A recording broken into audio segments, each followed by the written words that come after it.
이라는 제목으로 하나님의 말씀을 전하겠습니다. 하나님께서는 모든 시대 속에서 하나님을 사랑하는, 주님을 사랑하는 사람들을 찾으시고 그 사람들이 하나님을 사랑하며 살도록 우리 하나님은 늘 말씀해 주셨습니다. 성경 66권은 시대별로 기록되어 있는 말씀입니다만 모든 시대와 시간과 공간을 초월하여 우리에게도 주시는 하나님의 말씀인 것을 우리는 믿습니다. 그럼에도 불구하고 이 말씀이 기록된 1차적인 대상에게 특별히 그 말씀을 주시는 또 궁극적인 목적도 분명히 있는데요. 창조의 때 하나님이 아담과 하와에게 어떻게 말씀하셨습니까? 창세기 2장 17절에 선악을 알게 하는 나무의 열매는 먹지 말라 하셨습니다. 이 말씀은 왜 하셨을까요? 아담과 하와가 자신들이 누구이며 하나님은 누구신지를 정확하게 그 관계와 정체성을 알게 하기 위함이고, 하나님의 백성의 정체성답게 그렇게 하나님을 사랑하고 하나님의 말씀에 순종하며 살아가는 자들로 부르시기 위해서 선악을 알게 하는 나무의 열매는 먹지 말라라고 그렇게 말씀을 해 주신 것입니다. 아브라함이 살았던 족장 시대에 하나님이 주신 말씀들이 또 창세기 12장부터 많이 기록되어 있는데요. 그 당시는 어떤 시대였냐면 노아 홍수 사건 이후에 이제는 다 하나님을 떠난 사람들이 온 세상에 가득하게 되었습니다. 그래서 메소포타미아 지역에서는 하나님이 아닌 우상을 섬기는 우상 숭배가 만연했거든요. 그런 우상 숭배를 하고 있는 지역에 살아갔던 한 아브라함이라는 사람을 하나님은 부르셔서 하나님을 사랑하는 자, 하나님의 백성을 이루는 자로 하나님이 부르시고 초청하시는 거예요. 그래서 창세기 12장 1절에 네가 아버지의 집을 떠나 내가 내게 보여줄 땅으로 가라 함으로써 내가 너에게 큰 민족을 이루겠다 말씀하심으로써 그 당시에 주시는 그 말씀은 또한 이 아브라함과 아브라함의 자손들이 하나님을 사랑하는 자로 계속 살아갈 수 있도록 우상 숭배가 만연한 그 땅에서 벗어나 하나님의 말씀을 믿음으로 살아갈 수 있도록 하기 위해서 그런 말씀을 주셨던 것이지요. 그리고 아브라함과 이삭과 야곱과 요셉의 시대를 지나서 400년 동안 이집트에서 노예 생활을 했던 사람들, 그 사람들을 하나님께서 건져주셨지요. 그래서 출애굽 광야 시대가 되었습니다. 이 출애굽 광야 시대가 되었을 때 하나님께서 그 백성들에게 주신 말씀이 있지요. 레위기 19장 2절 말씀인데 우리 같이 한번 읽어볼까요? 같이 읽겠습니다. 시작. 너는 이스라엘 자손의 온 회중에게 말하여 이르라. 너희는 거룩하라. 이는 나 여호와 너희 하나님이 거룩함이니라. 왜 그들에게 거룩을 계속 이야기하셨을까? 그들에게 왜 정결을 이야기하셨을까? 분명합니다. 이집트 400년의 노예 생활 속에 그들은 이미 벌써 이집트 문화가 너무 깊게 뿌리 내리고 있었습니다. 이집트의 우상 숭배 문화, 이집트의 문란한 성 문화, 여기 레위기서에 보면 동성애라든지 아니면 동물과 관계를 갖는 거라든지 이런 것들을 왜 이런 것까지 다 레위기서에 기록됐어? 우리는 이렇게 말할 수 있습니다만 사실은 그게 매우 위험한 상태까지 이르러 있었다는 것을 우리는 알 수 있는 것이죠. 그러니까 우리에게도 동일하게 주시는 말씀이지만 그 시대마다 하나님은 하나님을 사랑하는 하나님의 백성들을 계속해서 초청하시고 부르고 계셨다는 것을 우리는 알 수 있습니다. 조금 더 지나서 사사시대로 넘어가 볼까요? 사사시대는 매우 도덕적으로 정치적으로 붕괴되어 있던 상황이었습니다. 그들이 무엇을 요구했냐면 이제는 하나님 모르겠고요, 다른 나라들처럼 인간 왕을 우리에게 주십시오 라고 요구하던 시대가 바로 사사시대였습니다. 그때 사무엘, 마지막 사사라고 부를 수 있는 사무엘이 마지막 골별설교 때 어떤 말씀을 했는지 한번 보십시오. 사무엘상 12장 3절인데요 같이 한번 읽어볼까요? 시작. 내가 누구의 소를 빼앗았느냐? 누구의 나귀를 빼앗았느냐? 누구를 속였느냐? 누구를 압제하였느냐? 내 눈을 흐리게 하는 뇌물을 누구의 손에서 받았느냐? 그리하였으면 내가 그것을 너희에게 갚으리라. 고별 설교를 하면서 사무엘은 내가 지금까지 사사로 살아오면서 한 번도 내가 누구의 소를 빼앗거나 누구의 나귀를 빼앗거나 누구를 속이거나 압제하거나 하는 적 없이 하나님 앞에서 정직하게, 정말 하나님을 사랑하는 자로서 부끄럽지 않게 정의를 실현하면서 살았다는 것을 마지막 고별 설교 때 이야기합니다. 왜 이 설교가 중요하고 필요했을까요? 사사시대 때 정말 도덕적으로, 성적으로, 정치적으로 정말 문란했고 정말 악이 가득했거든요. 그래서 그들을 또 초청하시면서 나를 사랑하고 정의를 실현하는 하나님의 사람 한 사람 한 사람을 하나님은 세우기를 원하시고 부르시기를 원하시기 때문에 사무엘을 통해서 이런 말씀을 하셨던 것이죠. 우리 하나만 좀 더 살펴봅시다. 이 통일왕국과 분열왕국을 지나서 이제 포로 시대 때, 그때도 얼마나 하나님 앞에서 죄악이 가득했겠습니까? 미가라고 하는 선지자를 통해서 어떻게 말씀하셨습니까? 6절에 보면 미가서 6장 6절에 내가 무엇을 가지고 여호와 앞에 나아가며 높으신 하나님께 경배할까? 내가 번제물로 1년 된 송아지를 가지고 그 앞에 나아갈까? 7절에 여호와께서 천천의 순양이나 만만의 강물 같은 기름을 기뻐하실까? 내 허물을 위하여 내 맏아들을 내 영혼의 죄로 말미암아 내 몸의 열매를 드릴까? 이게 지금 그 당시 시대상인데요. 하나님께 예배를 드리는데 전혀 하나님을 경외하거나 사랑하거나 정의를 실현할 마음 없이 그저 예배 때 하나님이 그냥 이 제물 갖다 바치면 기뻐하시겠지? 저 제물 갖다 바치면 기뻐하시겠지? 7절에 봤더니 천천의 순양이면 하나님 만족하시겠지? 아니면 내 허물을 위해서 내 아들을 갖다가 제사 제물로 바치면 하나님이 진짜 기뻐하시겠지? 이런 생각을 가지고 있었던 시대라는 거예요. 하나님을 진심으로 경외함이 없어요. 하나님을 진심으로 사랑함이 없어요. 그저 그냥 제물 갖다 바치면 하나님이 그냥 기뻐한다라고 생각하는 뇌물 받으시는 하나님 정도로 생각하고 있는 거예요. 아들 바치면 더 기뻐할까? 뭐 이런 생각을 정도로 가지고 있는 거죠. 그때 미가 선지자가 뭐라고 외쳤습니까? 8절 말씀인데요. 같이 한번 읽어볼까요? 같이 읽겠습니다. 시작. 사람아, 주께서 선한 것이 무엇임을 내게 보이셨나니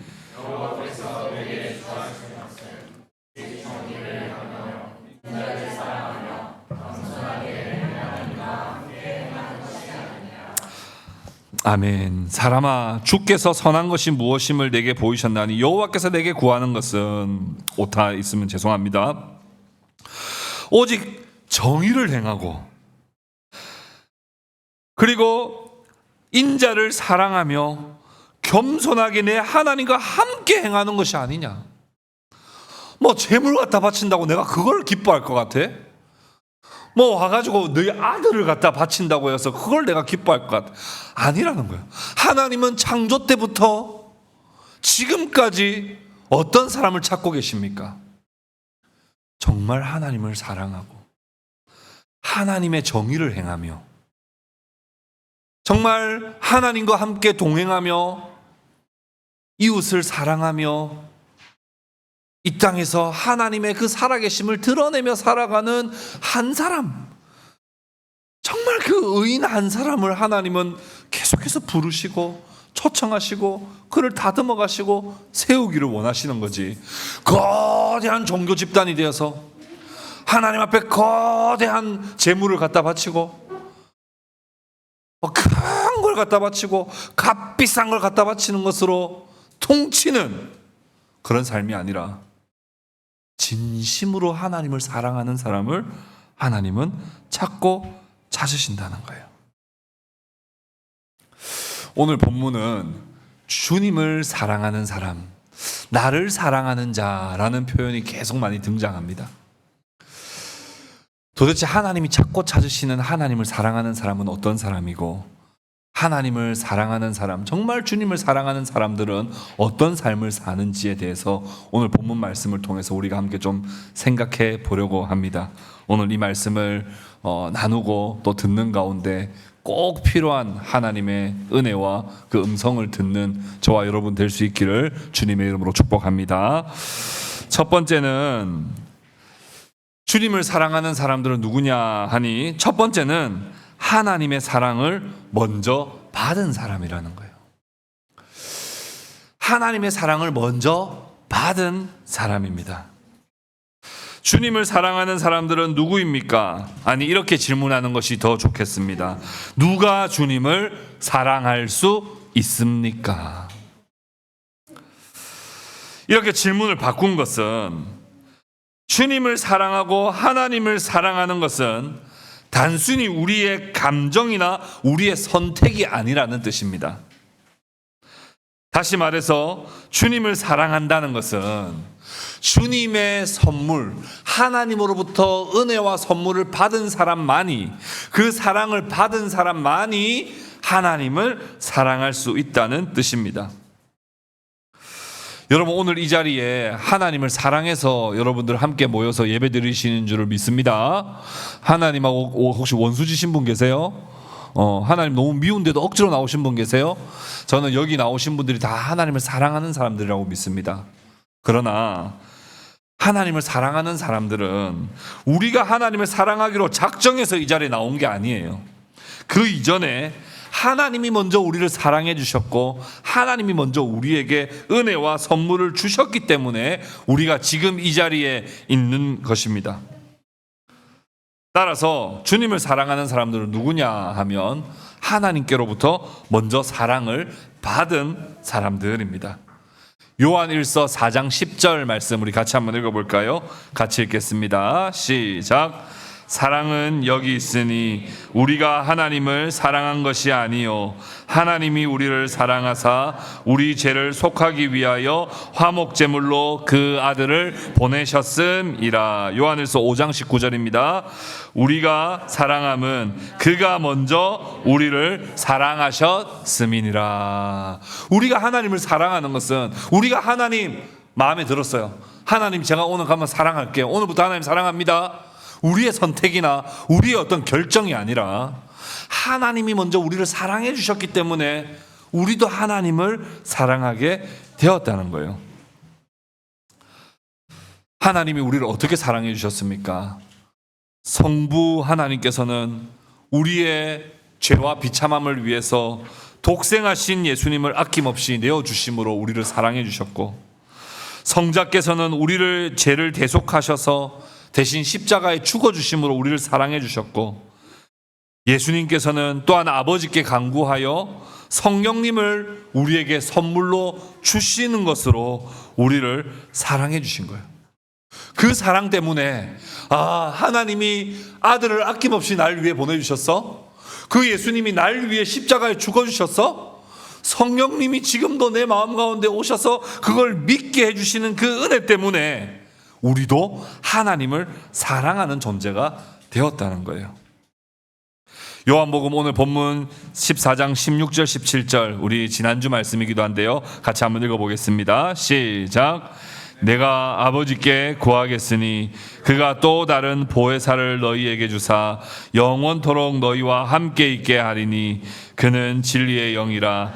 세상은 능히 그를 받지 못하나니 이는 그를 보지도 못하고 알지도 못함이라. 그러나 너희는 그를 아나니 그는 너희와 함께 거하심이요 또 너희 속에 계시겠음이라. 그런데 여기에 이런 표현이 있지요. 세상은 능히 그를 받지 못하나니 이는 그를 보지도 못하고 알지도 못함이라. 세상은 그를 받지도 못하고 그를 알지도 못한대요. 이게 교회와 세상의 가장 큰 대조점입니다. 교회 다니는 사람은 착해서 예수님 믿는 거 아닙니다. 똑똑해서 예수님 믿는 거 아니에요. 뭔가 대단해서 예수님을 사랑하는 거 아니에요. 세상 사람들은 못돼서 세상 사람들을 하나님을 안 믿는 거 아니에요. 세상 사람들은 정말 야비하고 잔인하고 치사해서 하나님을 안 믿는 거 아닙니다. 교회와 세상의 가장 큰 차이는 뭐예요? 하나님의 사랑을, 성령의 선물을 받았느냐 받지 못했느냐로 가장 큰 차이가 나는 거예요. 요한복음 14장 19절 우리 같이 한번 읽어볼까요? 같이 읽겠습니다. 시작. 조금 있으면 세상은 다시 나를 보지 못할 것이로되 너희는 나를 보리니 이는 내가 살아있고 너희도 살아있겠음이라. 너희는 나를 보리니 할 때 이것은 주님의 재림을 이야기하는 것은 아닙니다. 여기서 너희는 나를 곧 보리라, 머지않아 나를 곧 보리라 하는 것은 예수님의 영이신 성령님이 이제 곧 예수님이 올라가시면 오실 것이라는 것을 말씀합니다. 그런데 그 성령님을 느끼고 성령님을 깨닫고 성령님의 은혜를 받는 사람은 너희밖에 없다는 거예요. 교회만이 그 은혜를 받는다는 거예요. 요한복음 14장 22절도 같이 읽어봅시다. 같이 읽겠습니다. 시작. 가룟신 아닌 유다가 이르되 주여 어찌하여 자기를 우리에게는 나타내시고 세상에는 아니하시려 하나이까. 이 가룟인이 아닌 유다, 그렇죠? 가룟 유다가 아닌 유다죠. 맞습니까? 가룟 유다가 아닌 유다. 우리는 이 유다를 마태복음에서 찾아보면 다데오라고 합니다. 다데오라고 하는 제자가 이 질문을 한 거예요. 아니, 감사하기는 한데 왜 그 사랑을 우리에게는 나타내시고 왜 세상에는 나타내지 아니하려 하십니까? 라고 하는 이 질문을 통해서 하나님의 사랑이 누군가에게는 주어지는가 하면 누군가에게는 주어지지 않는다는 것을 우리는 알 수 있습니다. 그리스도의 그 사랑이 교회는 볼 수 있지만 세상은 볼 수 없고, 교회는 알 수 있지만 세상은 알지 못하며, 교회는 받을 수 있지만 세상은 받지 못한다고 그렇게 표현을 하고 있는 것이죠.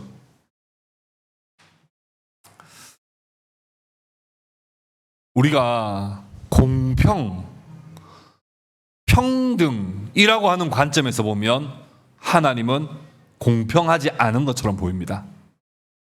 평등이라고 하는 렌즈로, 사람의 렌즈로 보면 하나님이 누구는 사랑해 주셨고 누구는 사랑해 주시지 않으셨다라고 생각하면 하나님은 매우 차별하시는 하나님이시요, 하나님은 매우 불평등하시는 하나님이신 것처럼 보입니다.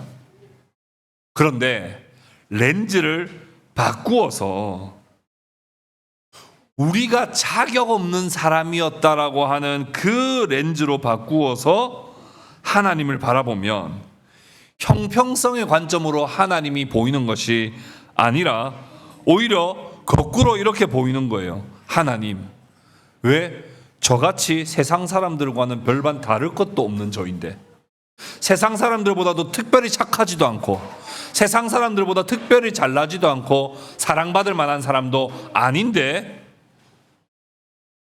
왜 저 같은 사람을 사랑해 주셨습니까? 왜 나같이 부족하고 왜 나같이 연약한 사람을 하나님이 택해 주셔서 하나님의 그 비밀을 알게 하셨습니까? 저는 선한 것이 하나도 없는데 왜 저에게 그런 은혜를 베풀어 주셨습니까? 라고 하며 오히려 평등의 관점으로 하나님을 우리가 판단하는 것이 아니라 하나님의 어메이징 그레이스를 우리가 오히려 찬송하고 노래하게 된다는 거죠.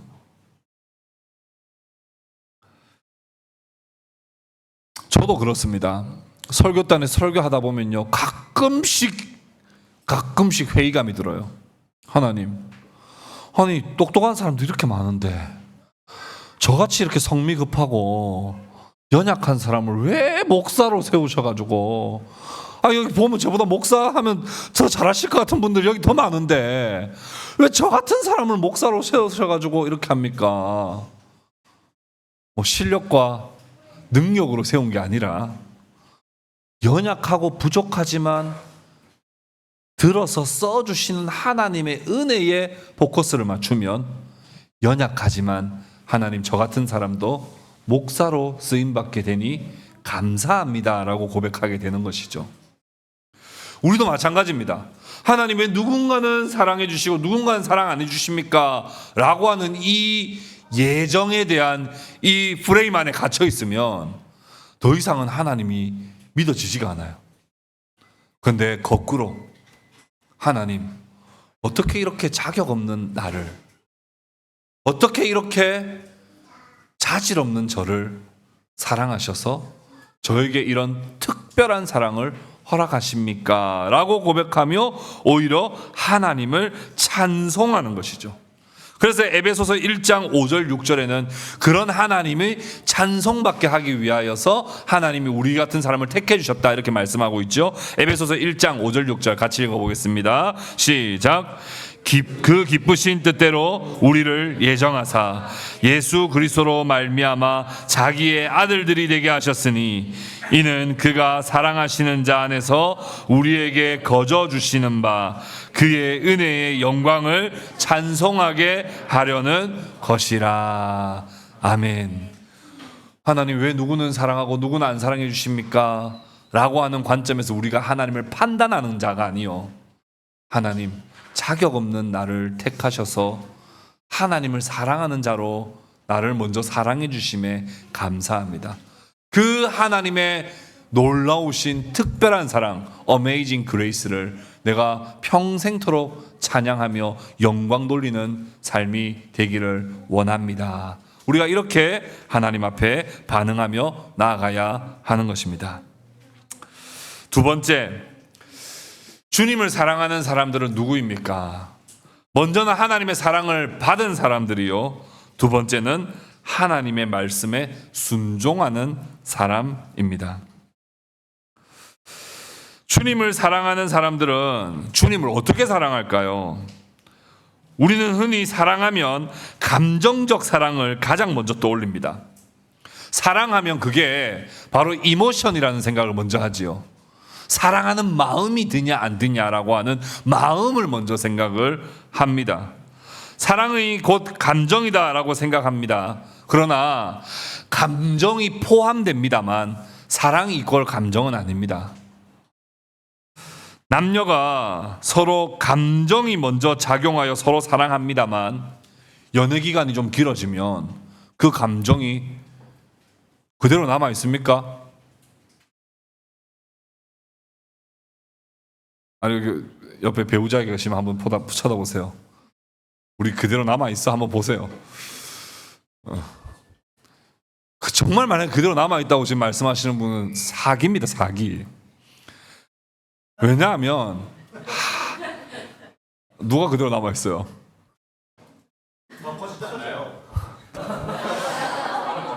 그 감정 아닙니다. 그 감정 아니에요. 그거 보통 우리 어른들은 전우애라는 표현을 쓰는데 그 감정 아니에요. 그 감정 다른 감정입니다. 물론 더 크게 느껴질 수는 있습니다. 그 감정 아니에요. 그 연애 처음 할 때 그 감정 아니에요. 달라요. 잘 생각해 보세요. 달라요. 하나님이 그렇게 안 만들어 놨다니까요. 하나님이 그렇게 만드시지 않았어요. 그게 다르게 바뀌도록 만들어 놨어요. 계속 이렇게 점점 다른 형태가 되도록 하나님이 만들어 놓으셨단 말이에요. 그러면 그 감정이 없다고 해서 옆에 사람이 날 사랑하지 않는 겁니까? 그건 아니거든요. 그러니까 사랑은 감정을 포함하지만 감정을 사랑이라고 말하면 그건 잘못된 거예요. 여러분, 우리가 청소년 때나 청년 때 여름 수련회 가서 한 번쯤은 다 눈물 흘리면서 기도해 보셨죠? 그때도 눈물 안 흘리신 분들은 좀 지금이라도 한번 흘려보시기 바래요. 눈물 흘리면서 막 하나님께 헌신하겠다고 막 합니다. 감정이 막 150%, 200% 올라와요. 그런데 그게 며칠 갑니까? 의지력이 있는 사람들은 이틀 가고 의지력이 부족한 사람들은 집에 오는 순간 무너져요. 그 감정이 막 폭발했지만 집으로 돌아오면 제자리로 돌아오는 거예요. 사랑을 지식이라고 생각하는 사람도 있습니다. 지식적인 측면이 있죠. 그러나 사랑은 지식은 아니에요.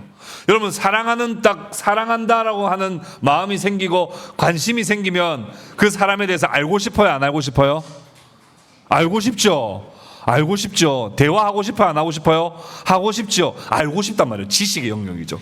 알고 싶고 더 알고 싶고 더 알고 싶고 더 자세히 알고 싶고 더 깊이 알고 싶고 알고 싶단 말입니다. 이해하고 싶단 말이에요. 공감하고 싶습니다. 그런데 많이 안다고, 많이 이해한다고 그게 곧 사랑일까? 그건 아니에요. 그 사람은 MBTI도 해봤고, 그 사람 뭐 디스크 검사도 해봤고, 그 사람 무슨 뭐 MMPI 검사도 해보고, 그 사람 대해서 더 많이 알게 됐어. 그렇다고 해서 그 사람을 사랑하는 건가요? 그것도 아니에요. 그 사람을 내가 제일 많이 안다고 해서 제일 많이 사랑하는 것도 아니에요. 물론 지식의 영역이 분명히 포함되어 있습니다만, 많이 아는 거, 지식을 많이 가지고 있는 거, 그것이 사랑하는 것은 아닙니다. 여러분 다 느낄 수 있겠습니다만, 오늘 여러분 설교 듣고 나 저 말씀 너무 잘 알게 됐어. 그리고 목장 모임 가면 막 오늘 은혜 많이 받으신 분들 특히 많이 나누시죠. 막 오늘 내가 이걸 알게 돼서 이걸 깨닫게 돼서 막 그렇게 하지 말라는 거 아닙니다. 근데 그렇게 했지만 정작 내가 하나님을 사랑하는 것은 별개거든요. 목사님이라고 하나님을 제일 많이 사랑한다고 정말 자부할 수 있을까요? 성경을 정말 많이 안다고 해서 초등학교밖에 못 나온 할머니보다도 제가 하나님을 더 사랑한다고 제가 감히 자부할 수 있을까요? 저는 그럴 자신 없습니다. 그럼 도대체 오늘 성경은 하나님을 사랑하는, 주님을 사랑한다는 것은 무엇을 말하느냐 할 때 계속적으로 반복해서 하는 말씀이 있어요. 그게 주님을 사랑하는 거래요. 요한복음 14장 15절 우리 같이 한번 읽어보겠습니다. 14장 15절입니다. 같이 읽읍시다. 시작. 너희가 나를 사랑하면 나의 계명을 지키리라. 너희가 나를 사랑하면 나의 계명을 지키리라. 요한복음 14장 21절 같이 읽어봅시다. 시작. 나의 계명을 지키는 자라야 나를 사랑하는 자니 나를 사랑하는 자는 내 아버지께 사랑을 받을 것이요 나도 그를 사랑하여 그에게 나를 나타내리라. 나의 계명을 지키는 자라야 나를 사랑하는 자라고 말씀하시죠. 23절 같이 읽어볼까요? 시작. 예수께서 대답하여 이르시되 사람이 나를 사랑하면 내 말을 지키리니 내 아버지께서 그를 사랑하실 것이요 우리가 그에게 가서 거처를 그와 함께 하리라. 24절도 한번 읽겠습니다. 시작. 나를 사랑하지 아니하는 자는 내 말을 지키지 아니하나니 너희가 듣는 말은 내 말이 아니요 나를 보내신 아버지의 말씀이니라. 주님께서 말씀해 주시는 그 사랑은 단순한 감정이 아니에요. 말이 아니에요. 순종입니다. 단지 지식을 많이 알고 있는 게 아니에요. 성경 박사라고 해서 하나님을 사랑하는 것인가? 아닐 수 있습니다. 정말 주님을 사랑하는 사람들은 주님의 한 말씀 한 말씀에 생명을 걸고 주님의 한 말씀 한 말씀에 나의 운명을 걸고 그 말씀을 소중히 여겨 그 말씀을 지키는 자라야 주님을 사랑하는 자예요. 주님을 사랑합니다 펑펑 운다고 해서 주님을 사랑하는 게 아니라고요. 주님을 사랑한다고 해서 성경 말씀 은혜 받았던 걸 많이 나눌 줄 안다고 사랑하는 게 아니라고요. 정말 주님을 사랑하는 사람은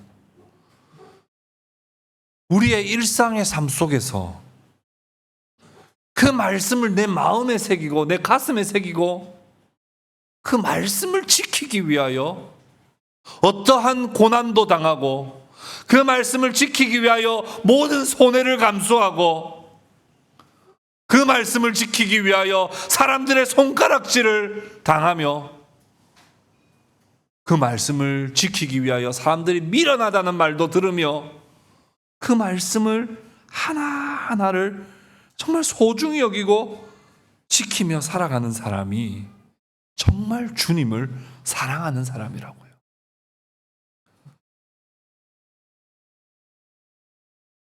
우리가 어떻게 과연 그렇게까지 할 수 있을까? 교회 나오라면 교회도 나오겠고, 뭐 설교 나눔하라면 나눔도 하겠고, 기도하라면 소리도 지르고 기도도 하겠는데, 우리가 정말 일주일의 삶 속에, 매일매일의 일상 속에 주님의 말씀을 지키는 자로 내가 살아갈 수 있을까 의구심이 듭니다. 내 힘으로는 할 수 없어요. 내 힘으로는 할 수 없어요. 그러나 우리에게 보내주신 보혜사 진리의 영이신 성령께서 우리 가운데 말씀을 기억나게 하시고 생각나게 하심으로써 그 말씀을 지키는 자가 되게 해주시는 거예요.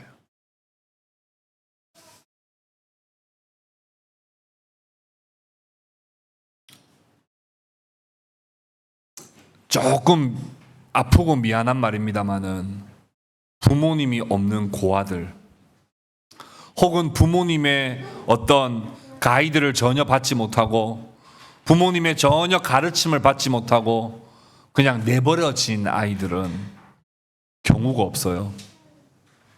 뭐가 도덕인지 몰라요. 뭐가 정인지 몰라요. 그냥 자기 하루하루 사는 것밖에는 관심이 없지요. 그러나 부모님으로부터 교양을 배우고 규칙을 배우고 도덕을 배우고 매너를 배우고 사회생활을 배우고 어떻게 살아가야 되는지를 배운 사람들은 세상에 나가서도 규칙 있게 정의롭게 양심적으로 살아갈 수 있죠. 하나님께서 우리를 고아와 같이 버려두지 않으세요. 우리를 그냥 내팽개쳐서 너 그냥 거기서 너 마음대로 살아라고 우리를 내버려 두지 않으시고 성령님을 우리에게 보내셔서 고아와 같이 정의롭지 못하게 아무렇게나 살아가도록 내버려 두시는 것이 아니라 성령을 통하여 말씀을 지키며 정의를 행하며 사랑을 실천하며 섬기는 삶을 살도록 우리에게 성령님을 보내주시는 거예요. 그래서 오늘 본문 18절에 내가 너희와 너희를 고아와 같이 버려두지 아니한다, 그렇게 말씀하시며 우리를 도와주시는 거예요. 사랑하는 성도 여러분, 우리가 주님을 사랑한다는 것은 말로 증명되는 게 아닙니다. 주님을 사랑한다는 것은 우리의 주어진 삶 속에 하나님의 말씀을 하나하나 신실하게 지켜가는 것으로 증명되고, 그렇게 지켜갈 때 우리가 주님을 사랑하는 것이요 주님의 사랑을 받은 자답다는 것이 드러나게 되는 것입니다. 우리 마태복음 7장 21절 우리 한 번 더 읽겠습니다. 마태복음 7장 21절입니다. 같이 읽겠습니다. 시작. 나더러 주여 주여 하는 자마다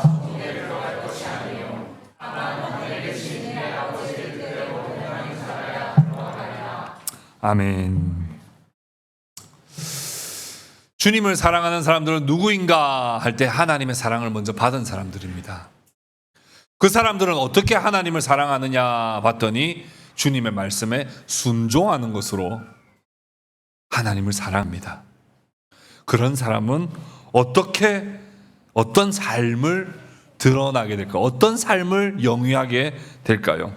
세 번째로 하나님의 영광을 드러내는 삶을 살게 됩니다. 하나님의 사랑을 입어 주님을 사랑하게 되면 그 사랑 안에서 주님의 말씀을 철저하게 순종합니다. 그렇게 철저하게 순종하며 하나님의 정의를 행하며 공의를 행하며 정말 하나님의 말씀 작은 것 하나도 소중하게 여기며 살아가는 그 삶은 반드시 하나님의 영광을 드러내는 삶을 살게 되어 있다는 거예요. 왜냐하면 내 속에 뭐가 있느냐에 따라 그게 겉으로도 드러나거든요. 내 속에 온통 돈밖에 없어요. 온통 머릿속에 돈, 내 마음속에 돈 하면 그 사람의 삶은 옆에 사람이 딱 봐도 뭘 쫓아가는 사람처럼 보일까요? 돈을 쫓아가는 사람처럼 보이죠. 당연하죠. 음란한 성적으로 음란한 것에 그 쾌락에 온통 머릿속과 내 마음속에 맨날 온통 성적인 물란함과 쾌락 이런 것만 내 마음속과 내 머릿속에 가득하면 자연스럽게 그가 살아가는 삶의 방식이 쾌락을 쫓아가는 삶을 살게 된다고요. 물란한 삶을 살게 된다고요. 우리 안에 하나님의 사랑이 가득하고 하나님이 우리 안에 거하시게 되면 우리의 삶은 반드시 하나님의 영광을 드러내는 삶을 살게 된다고요. 오늘 본문 17절에 보면 너희는 그를 아나니 그는 너희와 함께 거하시며 또 너희 안에 계시겠음이라 이랬어요. 너희 안에 하나님이 함께 거하시기 때문에 그 삶은 반드시 하나님의 영광을 드러내는 삶이 되게 되어 있습니다. 20절에 그날에는 내가 아버지 안에 너희가 내 안에 내가 너희 안에 있는 것을 너희가 알리라. 아버지 안에 우리가 아버지 안에 아버지가 우리 안에 그렇게 거하면 우리는 그 아버지의 영광을 드러내는 삶을 살 수밖에 없어요. 23절에 보시면 이런 말씀이 있죠. 우리가 그에게 가서 거처를 그와 함께 하리라. 이 말은 뭐냐 하면 우리가 그와 함께 가서 할 때 우리는 성부와 성자입니다. 성부와 성자가 성령과 함께 우리 마음속에 거처를 삼아 우리 가운데 거하시겠다 하는 거예요. 이게 주님을 사랑하는 사람의 특징이에요. 주님을 사랑하는 사람들 그 마음속에 성부, 성자, 성령 하나님이 가득합니다. 그래서 그가 살아가는 삶의 방식이 하나님을 드러내는 삶이 돼요. 그가 선택했을 때 사람들은 왜 저런 선택을 하지? 저 안에 하나님이 계셔서 그렇구나. 저 사람은 왜 저런 가치관을 가지고 있지? 하나님이 계셔서 그렇구나. 필히 하나님의 영광을 드러내는 삶을 살게 된다는 거예요. 그거에 대표적으로 모범을 보이신 분이 누구십니까? 바로 예수님이시지요. 예수님은 하나님의 뜻을 지키며 살아가고 하나님의 영광을 드러내는 일에 항상 모든 삶을 그렇게 바치셨습니다. 요한복음 4장 34절에 이렇게 말씀해요. 나의 양식은 나를 보내신 이의 뜻을 행하며 그의 일을 온전히 이루는 것이니라. 나의 양식은 이라는 표현은 나의 큰 기쁨은 내가 가장 기쁨으로 삼는 것은 내가 나를 보내신 이의 뜻을 행하는 것이 나의 가장 큰 기쁨이라는 거예요. 예수님 안에 성부가 계시고 성부 안에 예수님이 계시기 때문에 예수님은 필히 성부 하나님의 영광을 드러낼 수밖에 없어요. 온통 그의 마음 안에 그의 뜻이 가득하기 때문에 그가 하는 모든 행동은 다 아버지의 영광을 드러내는 거예요. 마태복음 26장 39절에 기도할 때 이렇게 기도하셨죠. 내 아버지여 만일 할만하시거든 이 잔을 내게서 지나가게 하옵소서. 그러나 나의 원대로 마시옵고 아버지의 원대로 하옵소서. 주님 가운데는 예수님 가운데는 아버지의 뜻과 아버지의 원함, 아버지의 소원으로 가득한 거예요. 그러니까 그가 멸시, 천대, 조롱을 받으러 가시는 거예요. 사람들은 이해가 되지 않죠. 죄 안 지었으면 변호를 해야 되고 죄를 안 지었으면 항변을 해야 되는데 왜 그는 죄 없으면서 십자가를 향해 가느냐?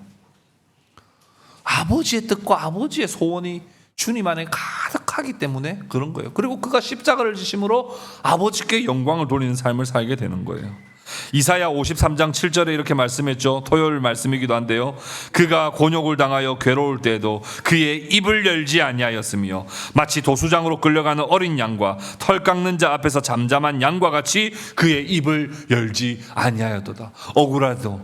억울해도 입을 열지 않아요. 묵묵히 내 안에 충만한 아버지의 뜻을 행함으로써 아버지의 영광을 드러내는 것이지요. 말씀을 맺겠습니다. 예수 공동체인 교회는 어떤 사람들입니까? 예수 공동체인 교회는 정말 주님을 사랑하는 사람들이 맞습니까? 우리가 하나님의 사랑을 받았는지 한번 우리 자신을 돌아봅시다. 그리고 그 하나님의 사랑을 받았다면 나는 그 말씀 앞에 진실하게 순종하며 살아가고 있는지 우리 자신을 돌아봅시다. 그리고 우리의 삶 속에서 나의 모든 선택과 가치관과 내가 행하는 모든 일들이 하나님의 영광을 드러내는 것에 관심을 가지고 있는지 우리 자신을 같이 함께 점검합시다. 그리고 하나님이 이 마지막 때에 찾고 찾으시는 한 사람, 정말 정의를 행하며 하나님의 소원을 이루어드리며 정말 하나님의 뜻으로 충만하여 하나님의 뜻을 행하는 그 한 사람 한 사람이 모여서 교회가 되는 것이고, 그 교회가 서로를 그렇게 격려하고 위로할 때 하나님이 기뻐하시는 교회가 되는 것입니다. 우리 모두가 주님을 사랑하는 사람들의 모임으로서 정말 신실하게 주님을 사랑하는 저와 여러분들 다 될 수 있기를 성부와 성자와 성령의 이름으로 축복합니다.